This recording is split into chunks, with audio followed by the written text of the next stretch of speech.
अहो मंडळी, तर आज बनवलं होतं उन्हाळी वाळवण कुरडाया. तर आमच्या इकडे याला कुरडाया म्हणतात, तुमच्या इकडे काय म्हणतात हे मला कमेंट करून नक्की सांगा. तर मी इथे जो आपला गहू भिजून चीक बनवला होता, जे सोऱ्यातून दळून काढायचं चीक, गहू फोडून त्याचा चीक एक पातेल्यावर झाला होता. आधण ठेवलं, त्यामध्ये मीठ, सोडा, थोडीशी तुरटी टाकून आधण छान उकळून घेतलं पाणी.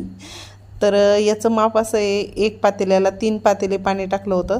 तर ते पण 1.5 पातेलं निम्मच काढून ठेवायचं चीक हटवायच्या वेळेस. तर आधण आल्यानंतर 1.5 पातेलं बाहेर काढून घेतलं 3 पातेल्यातून. आणि हा चीक जो आहे तो बघा चाटूच्या सहाय्याने असा थोडा थोडा करून टाकायचा हळूहळू होतं. आणि एका जणीने याला छान मिक्स करून घ्यायचं. याच्या ज्या गाठी असतात गुठळ्या त्या होऊ द्यायच्या नाहीत, व्यवस्थित मिक्स करून घ्यायचं.